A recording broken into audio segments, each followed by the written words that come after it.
And welcome back to the Short Time Wrestling Podcast. Those of you that listen to the intro know that, it's been a while. It's been a long time since we've done Short Time, but there's been a recent audio documentary by today's guest, Ryan Warner, making a return trip to Short Time.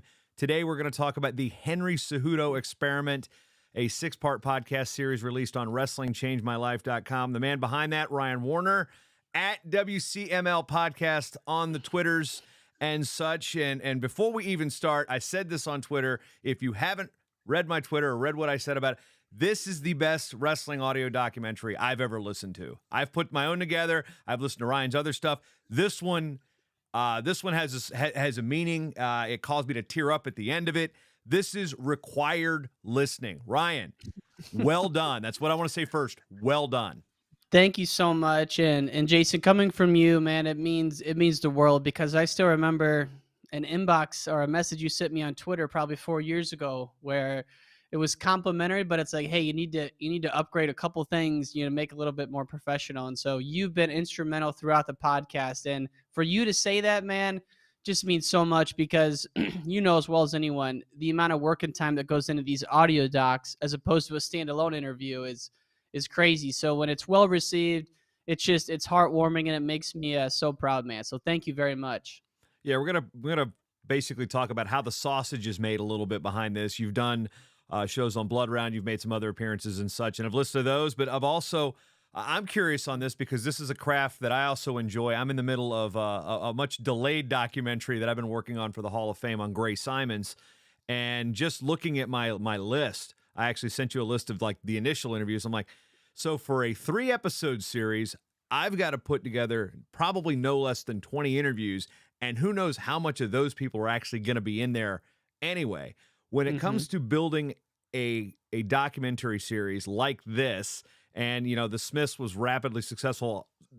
It's hard for me to say I liked anything better than Slaying Satiev, but the Henry Cejudo Experiment did trump it, although you didn't have a Johnny Cobb in this one, and Johnny Cobb is a national treasure. But when it comes to development of something like this, when you first get idea, pen to paper, if you even use paper these days, when you chart things out, who am I going to interview, and talk about the tangents that go on in building what is an idea to maybe how many episodes you want to do and all that type of thing. Yeah, the first step is I'm big on note cards. So like I go through hundreds of these. I don't know. I think I said to someone else. I don't know if it's 1,000, but the stack for Henry is huge, and I have them for every doc I've done. So the first 2 months is always just reading, researching, reading. And at the end of that 2 months, you have a little bit of a structure and an outline. And then you start to build the character list. Like, who are the must-haves? Who are the nice-to-haves? Who are the, they maybe serve one scene. And that's a lot of fun. It's also a little anxiety-invoking because you look at the list and you're like, all right, there's 50 names on it. And deep down, you're not doing 50 interviews. Typically for this size of a doc, 6 episodes, I knew it'd be somewhere in the 20s.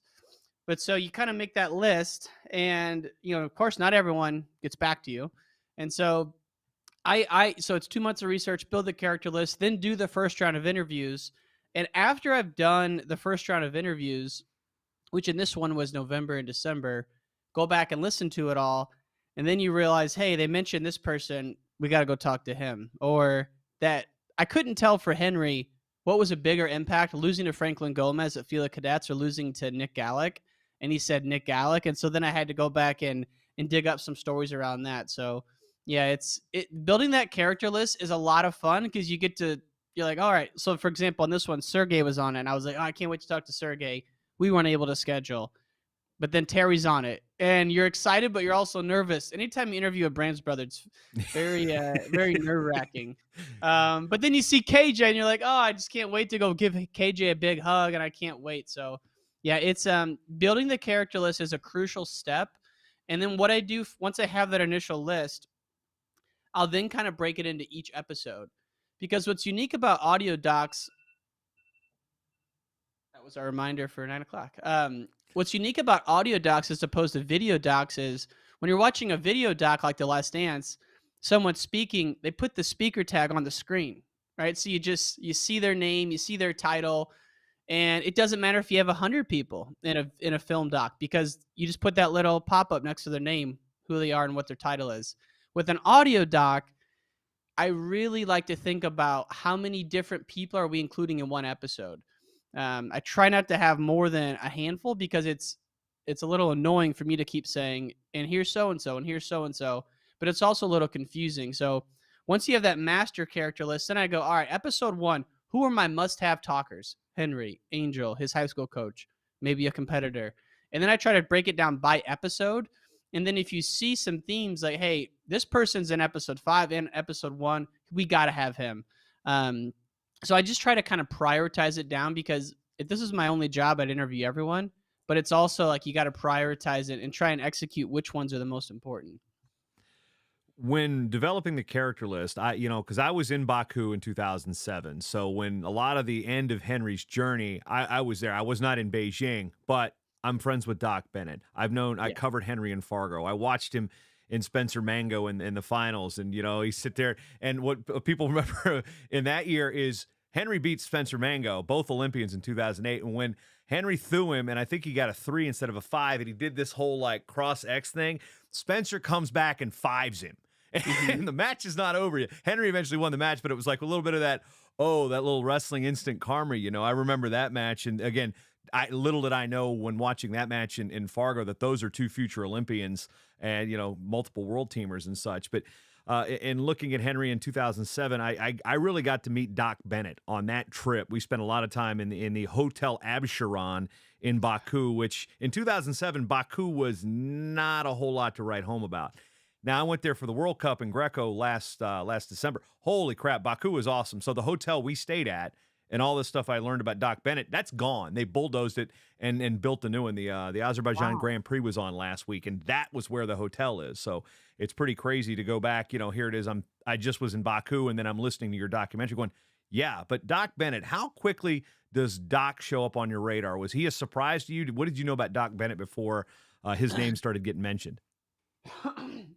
Knew about him from the Smiths. Like every great, I feel like every great Olympic champion somehow has been impacted by Doc Bennett in some interesting way or another. The Smiths, it was a little bit more kind of ancillary, but this, it's like Doc is one of the main people.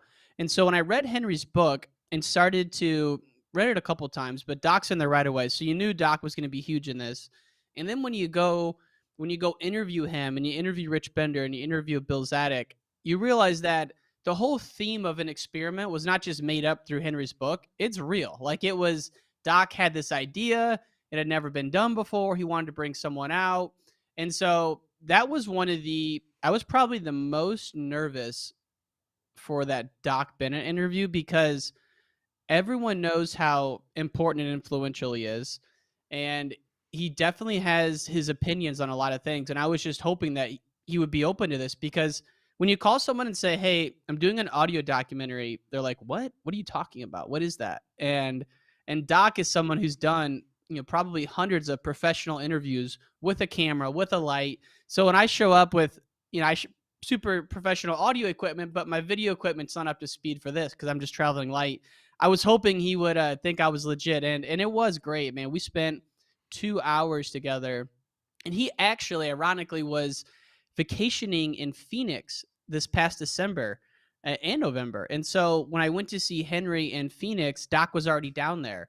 And so I arranged like this crazy week of interviews where I think I left like Monday night. And I still had to work during the day. So I would work during the day till about 3 o'clock Arizona time, and then I would do 2 interviews a night. So I think I did Doc on Tuesday. No, Doc on Monday. His coach, Henry's high school coaches on Tuesday, because those are about an hour each. And then Angel was on Wednesday. Henry was on Thursday. And then Thursday night, I flew to Colorado Springs to interview Dave Hurtado, who is Henry's like surrogate father. And like that week was the most important week in terms of these are the core people. Now, what I love to have stayed at the OTC and done Bender, yeah. And we ended up doing Bender Zoom wise, but it just kind of shows like it's not like we can just do unlimited interviews. So you have to kind of pick and choose. But that Doc Bennett one was huge. And that was a crux of the story. It's like every time I do a story, I don't just want to do the biography channel or the Wikipedia page, going through everything. I like to kind of create a little bit of an angle or a hook. And so the Smiths was a little bit more biography. Um, Slang Satia, more of a hook. Escape from Inglewood, a Chicago story. But this, I wanted to kind of put the little spin on it, the experiment, because that to me is what makes it cool. Yeah, I remember Doc talking about Henry coming through. And again, Apollo Antonono's name gets dropped on this. So a speed skater had a direct impact on Henry Cejudo's gold medal. Any thoughts about pursuing that tangent, perhaps? Yeah, and I actually looked into potentially interviewing Apollo. I watched a couple documentaries on Apollo, so that was like, you talk about researching. That was probably a good 3 hours that didn't really end up getting used. But I was trying to see how other documentaries framed Apollo being this 15-year-old speed skater living at the Olympic Training Center. Because I thought it was like, all right, maybe I can use how they set it up in mine.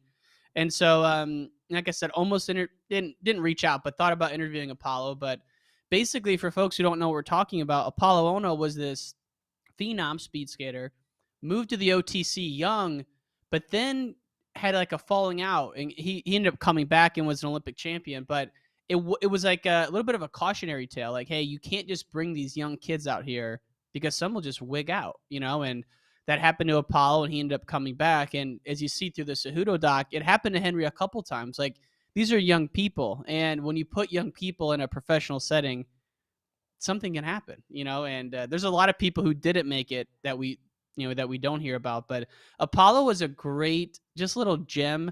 And the way Doc remembers it so vividly, where he's sitting in the sauna with Apollo, and Doc calls it divine intervention, because initially, USA Wrestling, or not USA Wrestling, but the US OPC or USOC, I get the letters confused. They It's initially OPC said no. now. You nailed it the first time in good Okay. practice. USO OPC or USOC? It's now the US OPC, but Okay. to your point, correct at the time, USOC at the time. Now they add the Paralympic as part of the official title. So Knowledge initially, bomb for you guys listening and watching out there. that's it. But initially, though, they told Rich Bender and Doc Bennett, no, Henry can't come. And then he goes to the sauna, sees Apollo, and Doc goes back in and, lays the trump card. So that, and having Doc Bennett along for the ride was really fun, because if you look at Henry's, like, once he gets to Colorado, the story really starts. And that's when we're rolling. He's got 3 mentors. He's got Dave Hurtado, who is a teacher at his high school, who served as his father, basically. Henry says it's his Colorado father. And Dave Hurtado was an assistant wrestling coach at Coronado and stopped being the coach so Henry could live with him, because you can't have students living with you. So that's how dedicated this guy was. Quit his profession just so Henry could live with them. So Dave Hurtado's that fatherly role. You got Terry, mentor, coach. You got Doc, who's kind of fatherly, kind of coach. It's kind of in between. So those 3 mentors are really fun to play with that. And I did want to give some service to Sergey as well, because Sergey, you talk to Henry and Angel, like, they can't stop talking about Sergey. Like, they're so grateful and proud to have worked with Sergey along with Terry. So it was fun to kind of play around with some of those mentor roles. And then we go to other stories that I'm sitting there thinking, I was like, when you make the decision to cut out certain things, you talked about certain hooks and certain things you're like, okay, you don't need to do the Wikipedia story, but one of them was Sammy Henson at the World Team Trials in 06. He finished second to Sammy, and I remember I was at those trials in Sioux City, basically one of like literally maybe 500 people that were at those trials, because it was That hot bad? and it was in the middle of nowhere. That Now bad? Sioux City's a good place, but that trials was pretty sparse. Andy Rovat pinned Mola Wall at those trials too. But so we're sitting there, and we're with the post match interview, and Sammy is the bull. Henry is a teenager, and we come off the mat, and Sammy goes, just one of the questions was about how tough Henry was. He goes, that kid is tough. And I'm like, uh-oh. You got one of our greatest, wrestlers of that era saying how good this teenager is. We're like, this might be Sammy's last team. And granted, he was in his 30s at the time, but I just remember that one vividly about those 06 trials. So when it comes time to leave what's on the cutting room floor, stuff like that, how do you make that decision? How do you make that distinction? It's really, really tough. And it's the main question. Well, the one thing I keep thinking before I answer that, JB, is it was a huge mistake not interviewing you, because I didn't realize you started covering during this era. So that's one. 2, what we'd like to do is say, all right, if you take this out, does it materially impact the story. And an example I really like to use is the 2006 Junior Worlds, because 2005 Junior Worlds, Henry goes, loses to Basit Kudakov in the semis, and then loses in the bronze medal match. Doesn't medal. The next year, he goes to the Junior Worlds, takes a silver, loses to Ulter Sultanov. Um, and that was a big one, right? Because he got second at the Junior Worlds, but we really didn't hit on it because I like to do one tournament in a series. Like, all right, so if we hit on a Junior Worlds in episode 1, I'm not going to hit on another Junior Worlds. If we hit on the NCAs, I'm not going to do a deep dive on another NCAA tournament. Now, there's rules and exceptions, but that one, the 2006 World Team Trials, that was one that was maybe not going to be in. Same with the 2007 World Team Trials, but then eventually I'm like, wait, it's his first World Team. We have to put that in. So that was a tough one. But again, it just comes back to, if we take out the 2006 Junior Worlds, and we do mention it briefly, is that going to impact kind of the total story? And so that's kind of the test we use. But there are so many matches like that. I mean, even the Mango match, I actually reached out to Mango a number of times, and we just couldn't get on the schedule. That match would have been one that would have probably made it in, because there was a lot of people talking about what you're talking about, those bombs, those reverse lifts, and then Henry gets bombed. And so that was a match that would have probably made it in. Again, Greco, so that's why I was like, do we put the Greco in? But when you got Sammy Henson, who's such a great interview and just such a imposing, formidable person, we decided to include the 2006 World Team Trials. Also, though, if you look ahead to the 2008 U.S. Open, where Azevedo pins Henry, his coach was Sammy Henson. And we had a ton of bits on how Azevedo had hired Henson to coach him. They watched all this film together, the game plan for Henry. We put maybe a tenth of that in. So I thought initially there would be a lot more buildup around. We see Sammy at 06. We don't see him for a while. He reappears in 08. Oh, by the way, he's coaching Azevedo. Dun, dun, dun. And we hit it a little bit, but not nearly as much. Part of me is just thinking, with kids, we watch a lot of Disney movies, and there's a lot of these Disney movies that are like straight to video, or back when it was straight to video, now it's like straight to Netflix or whatever. There's one called Lion King 1.5, and it is the view of Lion King 1 through Pumbaa and Timon's view. So thinking about all the documentaries that could run in tandem with this, you could have one completely on the Sammy situation running concurrently with it. I'm sitting here like, man, what's the perspective here? I mean, there's literally no end in sight, although I guess the only limitation is time, money, and sanity, perhaps. Yeah. But one thing you also pointed out Abbas was sorry, go ahead.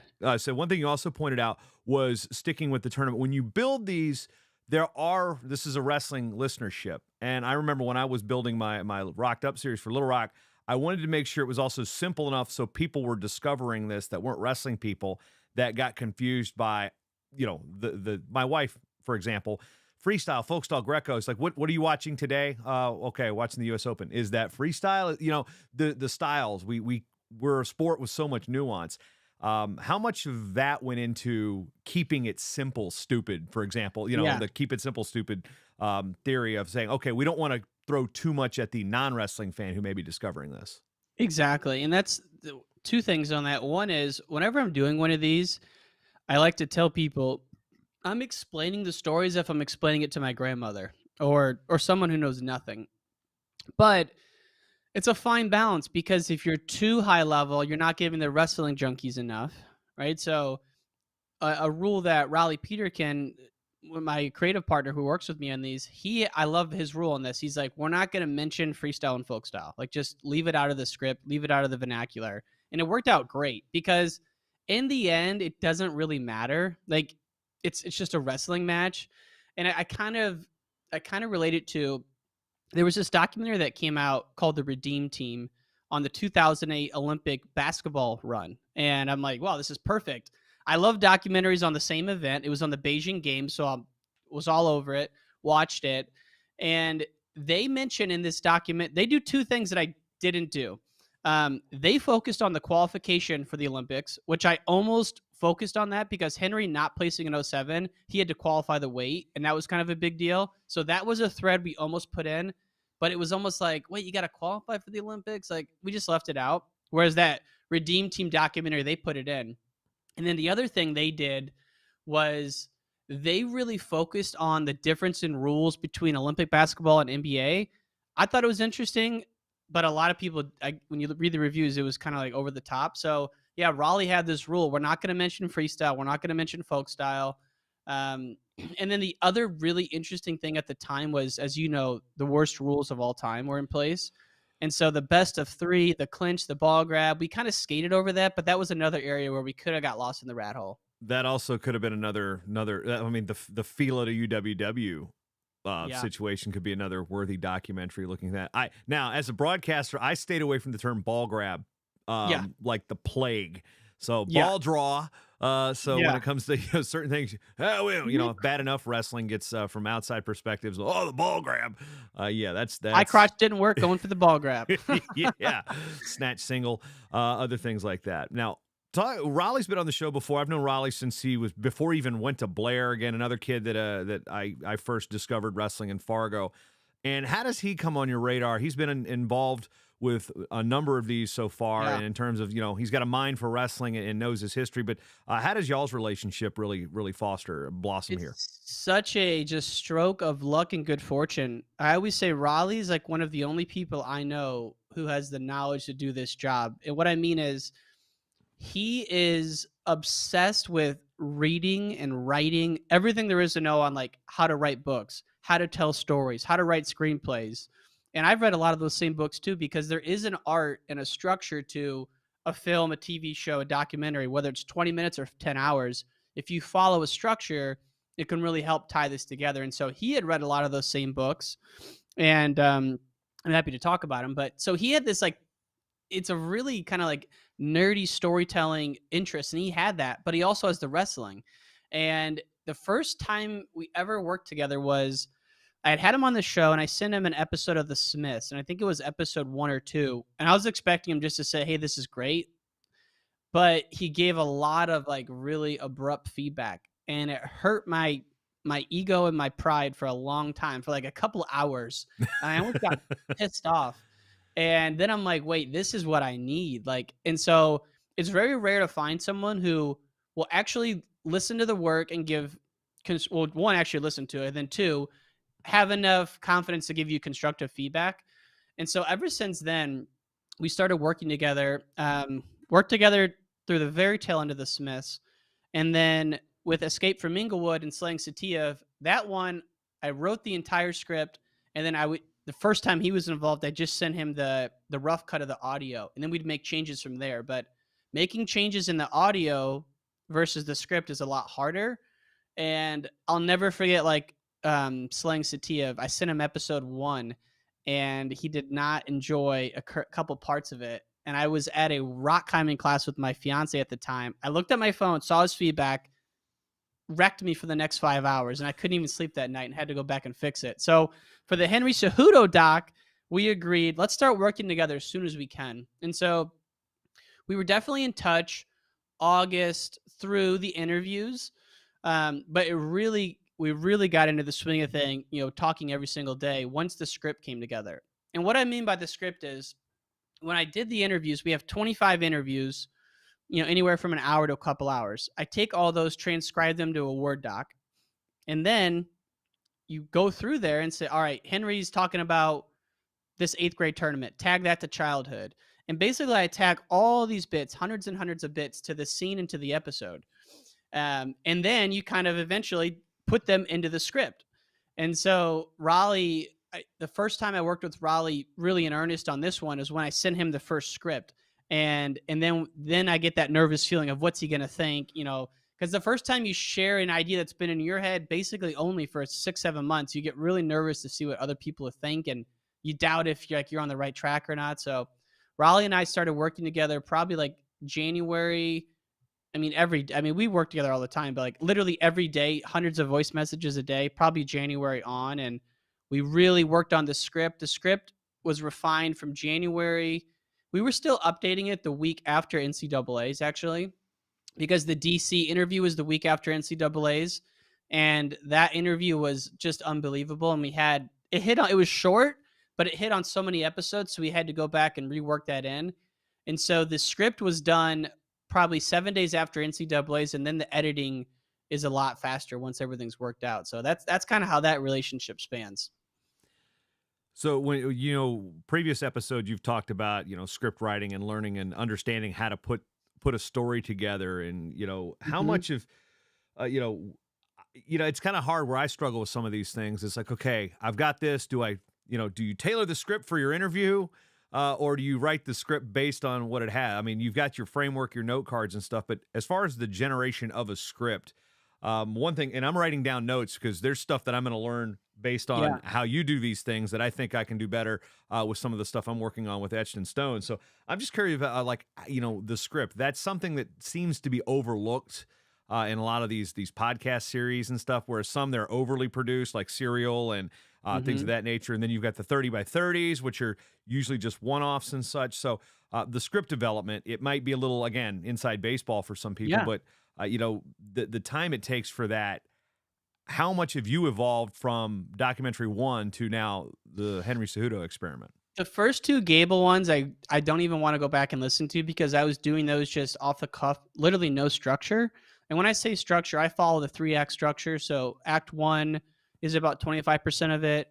Act Two is about 50% of it, and Act Three is another 25%. And each episode has that structure. So turning point one, big turning point.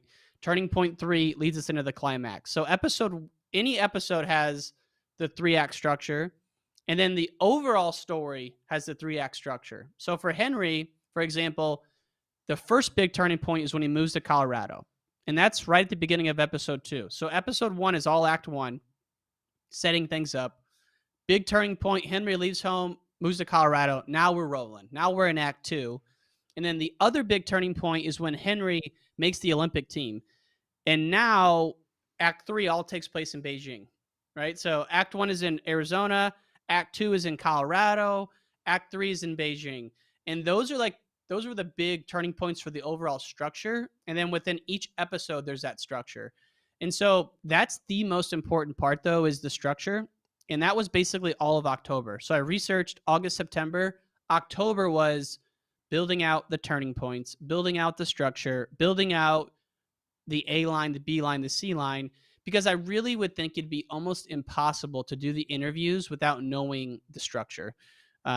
Because it's like there's just so many nuanced things you're going to have to ask. So I actually got that from Jason Ayer, who's the director of Last Dance.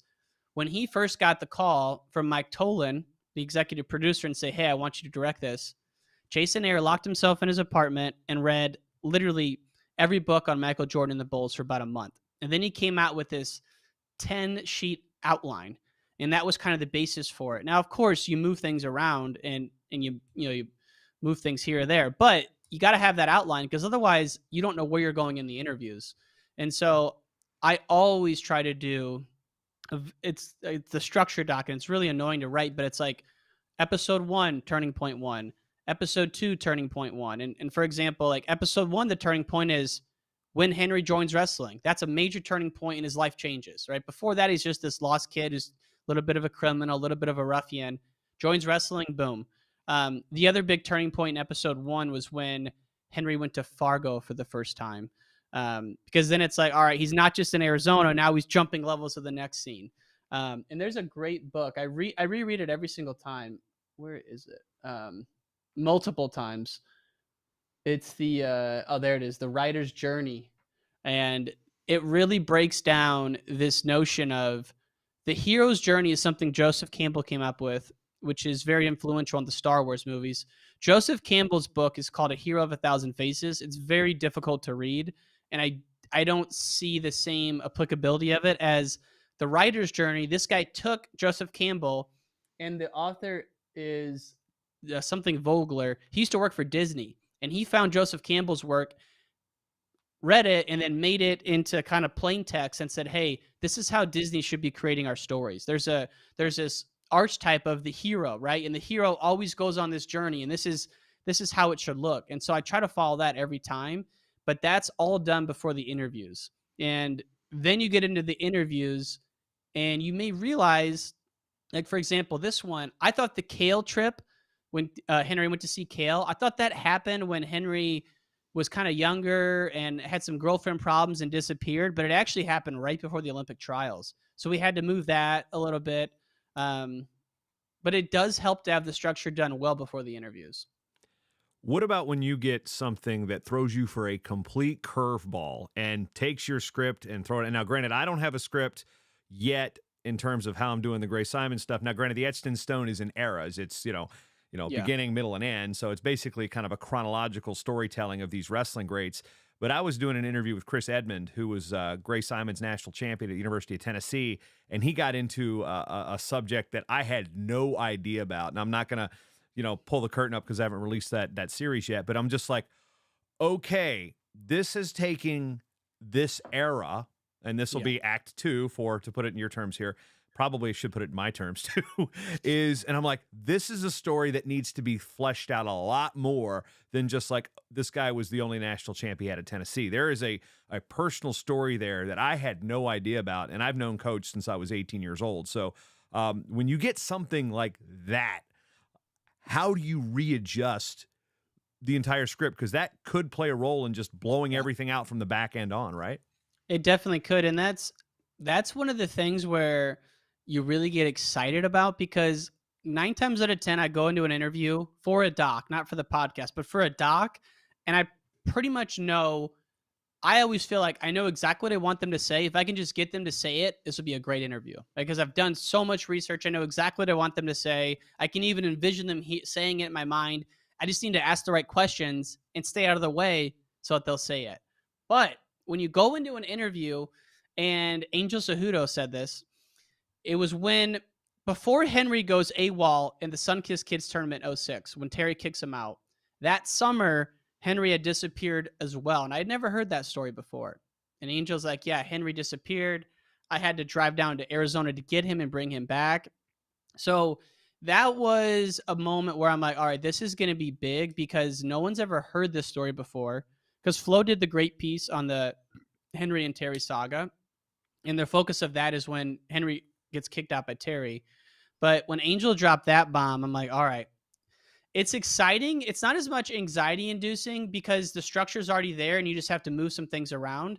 If there wasn't that structure, I think it would be a lot harder, but that's the best part about an interview is when they say something and you had no idea about it. And another one there's actually 2 or 3 moments in this where we either could have dove in and explore it or we had to shut it down. The 2 other areas where this one we actually shut it down. I thought there could have been a whole episode on Henry and Sergey, and then in the episode when Sergey leaves or is fired, like that was the thing we couldn't figure out. Why did Sergey leave? And was he fired? What's going on? Because it just doesn't really make sense to me why he was there for such a short time. So I thought about ending episode 2 when Sergey leaves and Henry's on his own now, and then bring Terry into episode 3. So, but we didn't explore that. We kind of left it. And then the other one was when Stephen Abbas. I didn't know he moved to the OTC and that him and Henry had this legendary workout and they never really worked out again. And that was like, I couldn't believe that. That was so exciting. That series was nuts. That series in Vegas was absolutely nuts. I remember that because, Abbas was basically on, he was still at a high level on pretty much one leg because I think he had One a torn leg. ACL. Yeah. And Yeah. I just remember because I'm coming into Olympic and freestyle wrestling in the era. My first world championships is 2003. So I'm there Okay. stringing it. I'm seeing Stephen Abbas. I'm seeing these heroes that I've heard about that I've seen wrestle in college. I mean, I saw Abbas win his last national title at Fresno State the year before in 2002. So that was my first NCAA. So I'm coming into the era with these guys. And Yeah. then to see an era end, it's like, it's nuts. And then to see another era begin. And that's where Yeah. I think like the final episode here really kind of brings that all together. And again, pulls back the curtain on what was actually going on there. Another thing that I of course, this is the technical geek in me. You do a lot of travel for these.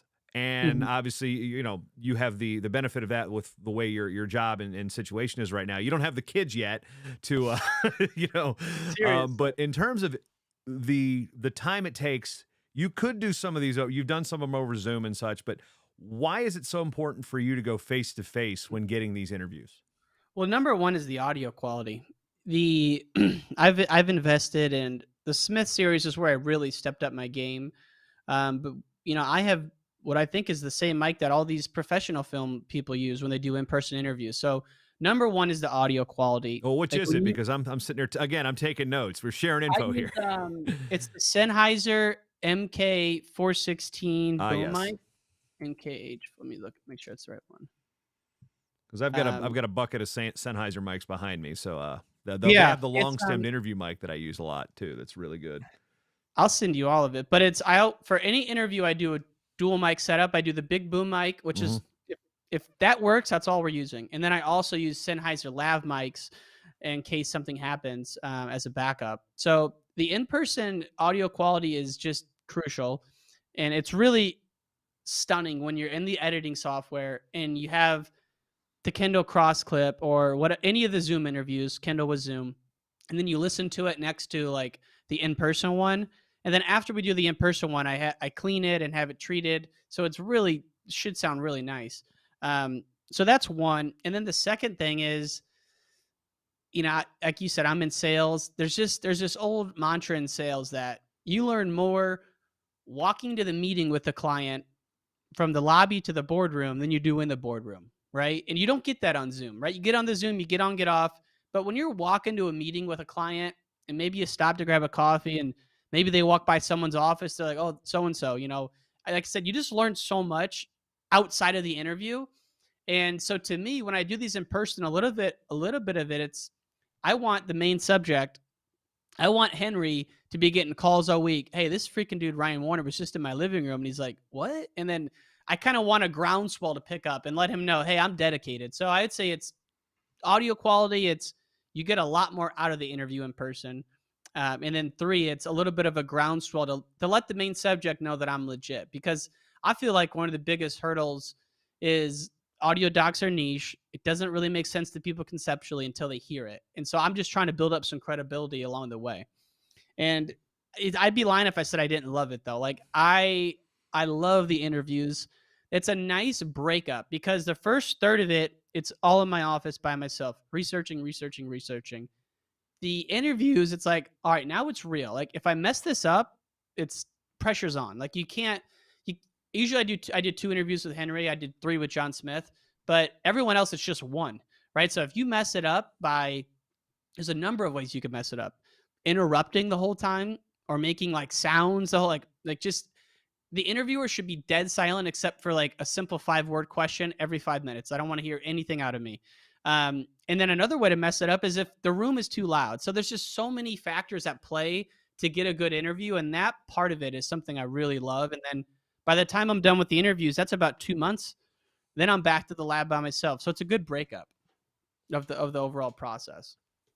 Yeah, when I was putting together the Little Rock series, we went down. It was a lot like your trip to Arizona. Went down and Neil Ayresman at Little Rock. This is again before they'd even wrestled a match. That's okay. I had I think 8 interviews over 2 days, and it was like, okay, got my H6. I've got I think I had my phone backing it up as well. I mean, it's just like you're afraid of the SD card, like not hitting record. Like here, as we record this show right now, I've got it recorded on video, which has an audio saving to it. It's also going to YouTube and whatnot, but I also have it recorded on my Rodecaster Pro 3. So I've got the audio there. So just in case, I mean, Yeah. triple redundancy when these things happen.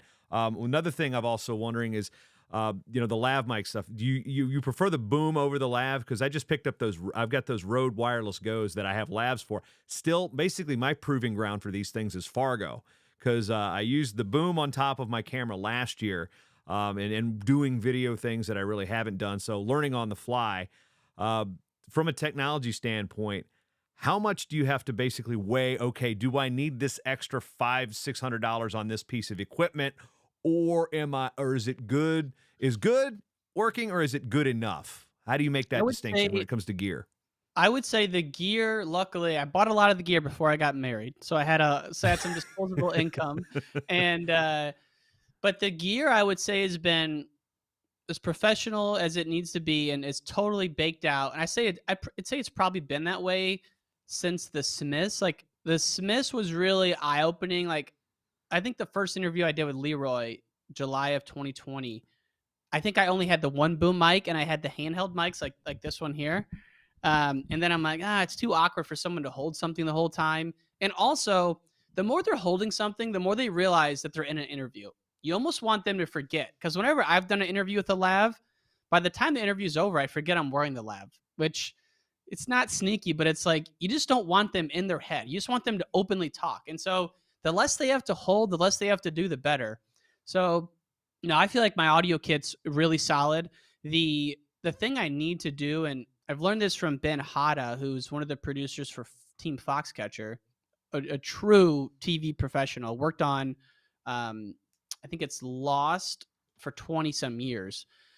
Even though he could do the audio himself and the video himself, whenever he does an interview, he brings professionals on. Obviously, that requires budget and you got to pay them to fly and travel. But I think the next step would be me not worrying about when I get there, just doing the interview and having someone else do the audio. Whereas now I kind of do it all.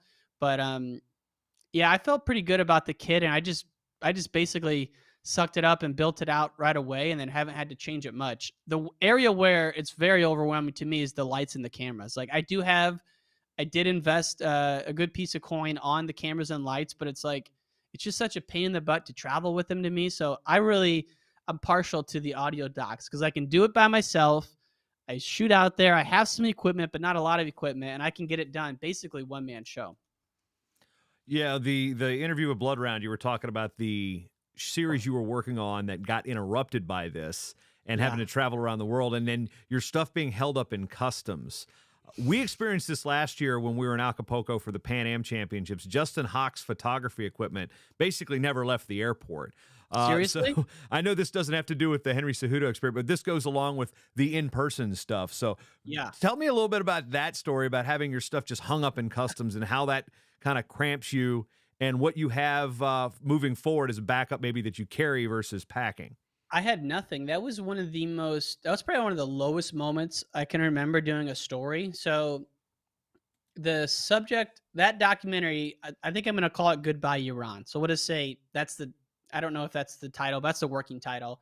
But basically these Iranians were the first to leave Iran after the 1979 revolution. And they were like Olympic level athletes. It was a huge deal. One of them still lives in LA. One of them lives in Canada. He's not in the story. And then the third one is in Nicaragua. So fly down to Nicaragua. It actually just worked out perfect. My wife was in Ireland with her family. And so I had 2 weeks. And I'm like, I'm doing wrestling every day. You're gone. And the first day she left my flight was 1 a.m. freaking Friday morning, flew from Chicago to Mexico City to Nicaragua. And I didn't know a thing about Nicaragua. I really didn't even know where it was at. I thought How's it your was like Spanish? zero, absolute zero. I thought it was in Africa. Like I didn't know where it was at. So We booked need the to get flight, you an atlas, Warner. dude. I know. Get down there, and it's like, oh no, this is legit dictatorship. This is like they'll arrest people on the immediately. So have not just my audio. This I have 2 cameras, 2 lights, plus all my audio. And so I'm coming through customs, not thinking a big deal. And they flag everything. They don't speak English. They wouldn't let it out. So I got there Thursday. I got there Thursday at noon. I flew back Saturday morning. And Thursday at noon, I leave the airport. We're not getting it back. Friday morning, we go back to the airport begging for it. They say no. By 5 o'clock on Friday, they had said no like 3 more times. And so I'm like, they're like, you can get it back, but you can't get the equipment out of the airport. Like, we're not going to keep it. So like when you go back to the States, you can have it. But to me, I'm like, I just spent $1,500 on a flight, didn't get the interview. Like, I'm just feeling so sad, so low. Calling my missus, I'm whining, I'm complaining, and she kind of slapped me around. She's like, "Hey, it'll work out. Just figure it out."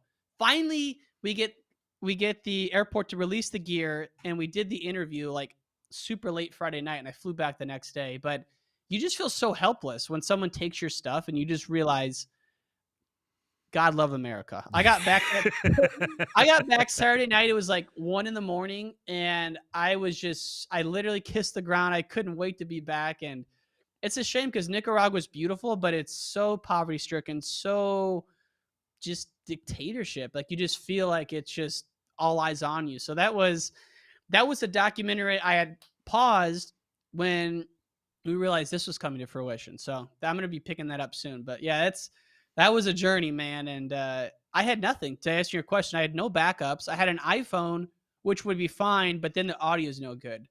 The iPhone cameras are amazing. You could actually do a full doc just on that, but then the thing you would need is a quality mic because the mics on the iPhones are no good. So, in the future, I don't think I'll ever go back to Nicaragua. If I do, I'm gonna have, like, a little adapter mic for the phone. I think Shure makes those. That's where I was Um, gonna get to. Sure makes one, and I will say this, like I said, the road equipment. So I was just talking about this is a visual here, so if you're listening, you're not gonna see it. So these the Rode Wireless Goes that have the lav. So I'm gonna hold it up. It's got these little box things. So they have the lav.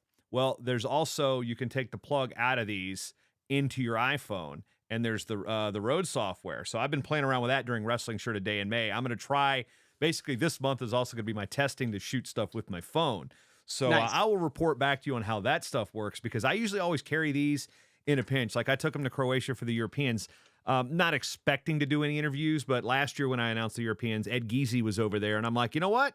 Let's do a show about he was coaching in Hungary at the time. So hey, you know what? I've never had him on the show. His name's been mentioned in your shows in the Legend. past, and so we sat down and I had it there. So having that stuff, basically always in my carry-on is just in case an interview pops up. Okay, I got the iPhone, and then we can sync them all together in post. But yeah, just having that stuff because I've gotten also to the point where I used to take too much stuff in my carry-on and never use it. So I'm just like, I have found the perfect combination, and now I finally got an iPhone 14. So I Okay. am actually into the world of technology that isn't outdated. I had an 8 before that. Good luck getting I've been anything done with an 8. I've But been thinking about getting an iPhone 14 just for camera because it's like when you get a real professional camera, and I know you know this, but it's like it's really hard to manually set the white balance, manually set the aperture. If the sun changes and now it's gray and you're not watching that, the whole thing's gonna look off. So it mhm. really is just a huge pain in the butt to for me, I found it very difficult to shoot video. And so the iPhone makes it so easy. It's crazy. And until I get to the point where I have a cameraman going with me, which my cousin was doing that for a while and it was great. He just did the camera. I did the interviews and the audio, and that's how I like it. He had to get a job. You realize every time you're paying for 2 tickets in 2 hotels, it adds up. So my solution is just to hopefully, like like you're doing, get an iPhone just for film because those cameras are freaking crazy. Yeah, they come with 4K and all that stuff. Oh, it's Now, crazy. one thing that I've always wondered, and because I mean you're younger, you've got your job, you've got you're a hustler. In terms of getting these things funded, that is one thing that is always kind of a hindrance to me developing even future projects, like even historical stuff I'm working on. I was like, well, how am I going to get my time paid for? How is this one going to get paid for up front? And then two, how am I going to be able to, I don't want to say cash in because it kind of sounds like you're selling out, but Mhm. how you basically have your time justified and the resources to travel around the world, literally the world, to get things like this done. And then how do you end up balancing that with the real world, so to speak. It's a great question, and it's not a there's no easy answer. I mean, I've been fortunate where with the interviews, I've got it down to where I can do it myself, and that's why I don't hire a video person. I don't hire an audio person. And so the main costs really come down to travel, which is expensive. And then the other big cost comes down to this custom songs. So each time I have custom scores made, it's about $1,000 a song. For this one, we did 3 songs, and we used a lot from the Smiths as well. Trying to think of what other costs there are. There are like odds and end costs of like getting the poster created, getting the audio treated. But this one, was, upwards of 10K just for travel. And that's just, luckily, the podcast has sponsors, monthly sponsors. And, this past year it was Beat the Street Chicago. It was Spartan Combat. It was Quant. And so, they're giving us a monthly fee. And so and it costs, anywhere from 600 to 800 a month just to keep Wrestling Change My Life going, excluding the doc.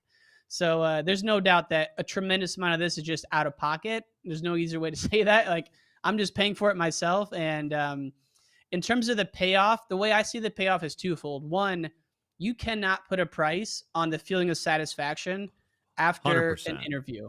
After, 100%. you know what I mean? Like it's you like the feeling I got after I'm getting chills right now. After the Angel Cejudo interview Like he left the hotel room, it was like 10 o'clock. I just let out this scream. I was like running around. I went to grab In-N-Out. Like I was just so excited. Like you can't put a price In-N-Out on Burger, the that. official celebratory meal of Wrestling Changed My Life. Yes, it is. There's your It next is. podcast sponsor.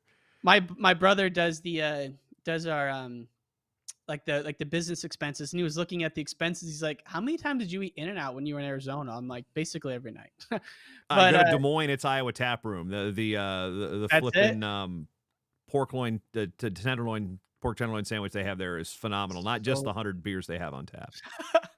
so it's I feel like I'm getting paid in the satisfaction. And of course there's a lot of pain that goes into it, and really a lot of sacrifice that my wife makes, because during the last month I'm just totally in a different place. Like even if I'm in the same room with her, I'm thinking of the editing.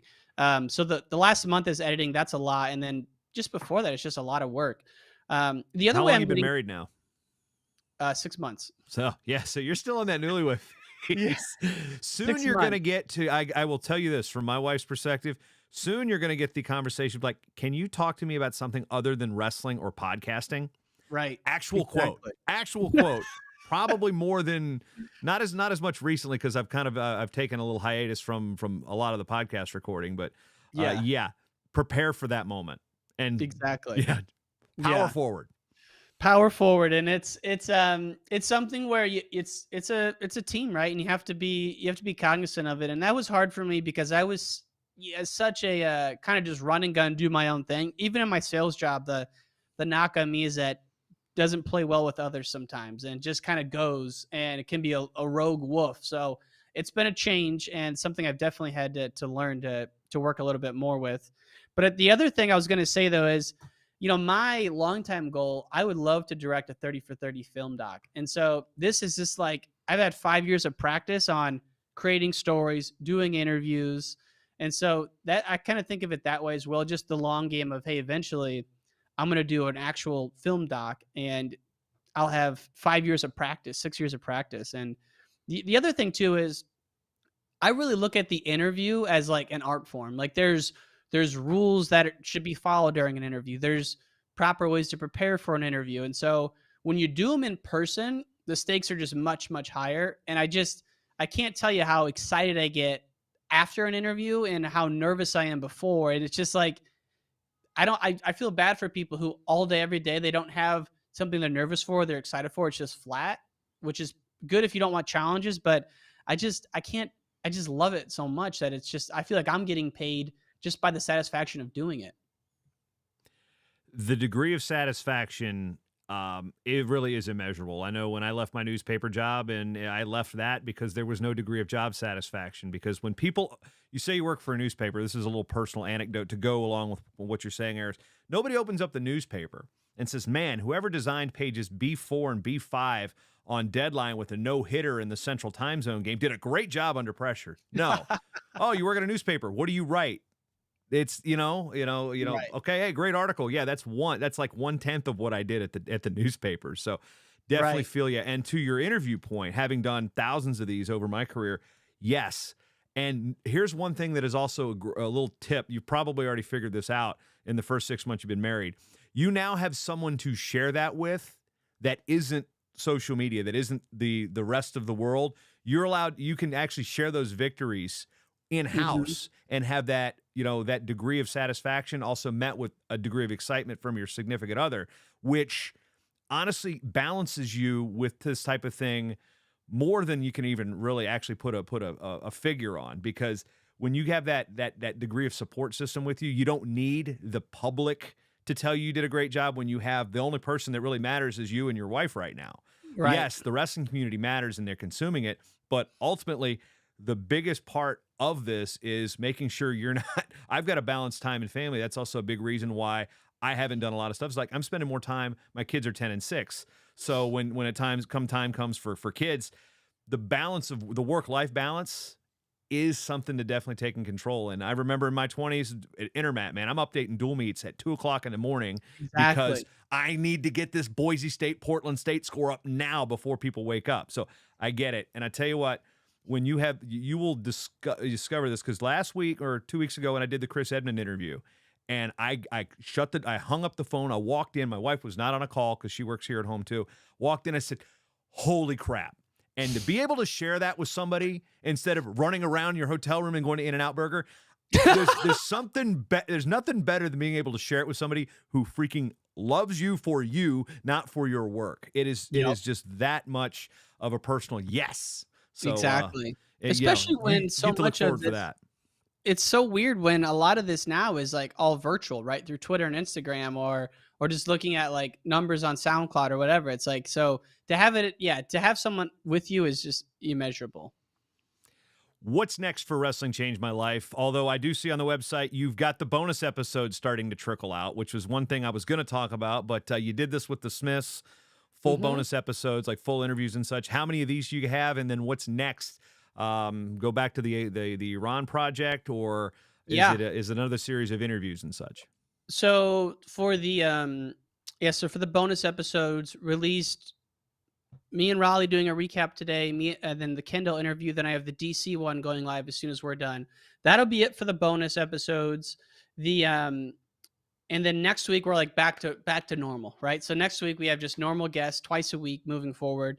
My goal in May is to do an interview blitz and get interviews banked up, because believe it or not, people always ask me this. They're like, "How far out are you?" And I'm like, when I'm doing a doc and a podcast, I'm literally releasing the podcast episodes as they happen. Like I don't have a bank of episodes. So my goal for May is to get like 2-3 weeks in advance where I cannot record for 2 weeks and still be fine. So that's my goal in May. Get a bunch of interviews in the bank. And then June, and it even gives me the heebie jeebies to say this, but start to go back into a doc now. It's still too soon for me, but June, I will get back into the Iranian doc. And the great thing there is that half of it's done. The research, the outline, the interviews are done. Now the other half is taking all those interviews, transcribing them, building the script, doing the editing. Now, this will be interesting because this was a film doc. And my plan is I may not edit the film one. I'll definitely edit the audio doc. But my goal is whenever this goes live, release a short film, which is like 20 to 30 minutes, and then release the companion audio doc. I'll definitely edit the audio doc myself. I doubt I'll edit the film doc just because that's its own world. And like, I don't even know if my computer's strong enough to edit the film. Um, so that's next. And that's something where I just have an obligation to get this done. And I'm also super interested. I love the history of it. Like the Henry story was pretty much a wrestling story. Escape from Inglewood was more about like a story of escaping the hood and the challenges that come with that. You know, we hit on wrestling, but it wasn't the major focus. This Iranian doc is, I would say, wrestling's the smallest part of it. Like there's not any like big matches we cue in on. It's more so these wrestlers escaping this brutal regime, and it's just an insane story. So that'll be next. In terms of once that's done, I feel like then my plate is clean, because these two stories have been around for like a year and a half for me. The ultimate one I'd love to do, there's no question, Cale Sanderson. I know I call you once every spring. You're listening. We love you. I would like to do not Cale Sanderson, the coach. Forget about the coach. He's still coaching. Either do Cale's wrestling career or do the Sandersons, like the Smiths, and kind of weave all of them in. Those I think Kale and DC are probably the only two audio docs I would do at this point. I think I've done enough audio docs, and the Cejudos was such like that's just like it was the perfect timing. We're at the pinnacle of our game. I just don't think it could have been made any better. So I feel like we've tapped out. We've done the best we can do on the audio docs, and so the only way I would do more is if it's DC, Kale, or maybe like Kennedy Blades or Helen, like maybe someone like that. But my real goal is just let's start making film docs. Like I honestly feel like a little bit of chip on my shoulder. It's like, yeah, that's cute, kid, with the audio docs, but you haven't made a real film doc yet. And so I definitely have a chip on my shoulder where I'm ready to knock out several video docs and show people that the underlying structure of storytelling is the same whether it's an audio doc or a film doc. So I don't know if I'm just making that up, but I definitely have that feeling that I'm like, all right, I'm ready to make some films. And you know, Chance Marshall would be a great one. I'd love to follow Chance around from now to the Olympics, flashing back and forth between current, his comeback trying to make the Olympic team. Maybe he does, maybe he doesn't. While also flashing back to his story with addiction, because there's a whole lot there. And wrestlers, you know, there's all these headlines. Wrestlers make these great employees. Wrestlers make the best, whatever.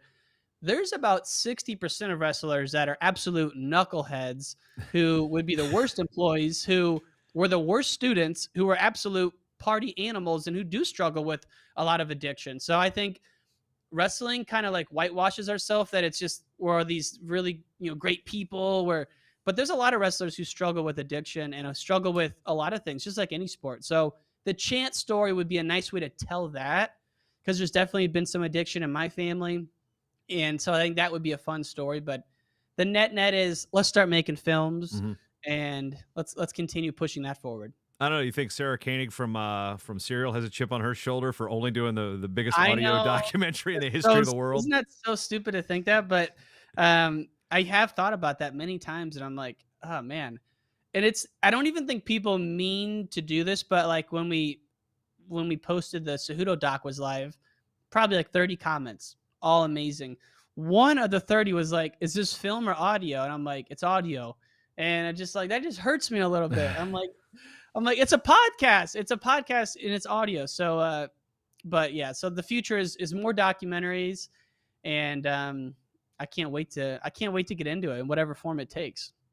I am going to disagree with your 60% thing, because a buddy of mine always brings up wrestling is split into thirds. The top 33% are your business leaders. They're great people. They're leaders in the community. They're the Novogratz, the Josh Harrises of the world. The middle third love the sport so much. They're coaches, teachers. They're the people on the message boards. They're the junkies. They're at a gym every weekend. And then the bottom 33% smoke crack and drive a school bus. There you go. I like that percentage better. But it's I mean, but you think about it though, when I was in school, all the teachers were like, oh, the wrestlers are the knuckleheads. No one had this high and mighty view of the wrestlers that we all have of ourselves. Like we were like the misfit toys. And the reason we were like that is because all the guys were like robbing the high school cafeteria fridges. Like I remember Saturday morning, we go to a dual meet. 3 of the kids have like broken into the cafeteria and got all the Gatorades. Like that. Stories like that are a dime a dozen with wrestlers. And I'm sure they're like that with all sports, but it is funny to hear kind of like armchair quarterback, patting ourselves on the back when you and I both know there's a lot of maniacs out there who you wouldn't want to be around. Twitter really exposes who the maniacs are. It's easier for that. Actually, I guess that's any avenue, Facebook and social media, be like, yeah. And I even posted a tweet as we record this May 3rd. I posted this on the 2nd. It was like, cue Sandy voice. We do not want you in our sport with some of these people. So that being said, we don't want to end on a sour note. Ryan, appreciate all the time. WrestlingChangeMyLife.com, on Twitter at WCML Podcast. Where else can they find you on the socials? I just followed you. Actually, I just started the TikTok thing again. I hadn't done it since last year's Wrestling Shirt a Day in May, so I'm going to try to start messing around with this again. You've got a ton of followers there, Instagram, whatnot. Where else can we find you and pay attention to what's coming down the pipe? Yeah, the ones that I actually manage myself are Instagram and Twitter. Instagram, I think it's just at Wrestling Changed My Life. TikTok, I actually just pay someone to do it, and I literally never logged into it. I don't even know. But I do know they're doing a great job. And you follow 4 people on TikTok. I saw that this morning. Yeah, it's funny, when it first came out, I used to listen to this guy, Gary Vaynerchuk. Oh, yeah, and Gary Vaynerchuk. He's like, and this was 3 years ago, he's like, get on TikTok now. Of course I didn't do it. And then another year passed, and I'm starting to see more and more of it. And I think like The Rock or like Kevin Hart went on there. I'm like, all right, there's something to this. Because to me, it's really cringe, and I just hate seeing all the lip syncing. I think it's ridiculous, honestly. I'm just not cool enough to be like anybody on those things. I've resigned myself to, all right, I'm 40s. I'm in my 40s. I'm balding. I'm middle-aged father of 2. So there's not a whole lot the kids are going to get out of me other than maybe history and some knowledge bombs. Like here's how, and I was talking to my wife the other day. I was like, man, 2003 was 20 years ago. And I'm like, that just seemed like, that doesn't seem right. That was, I was in Kansas City at the NCAAs. It's like, oh my goodness.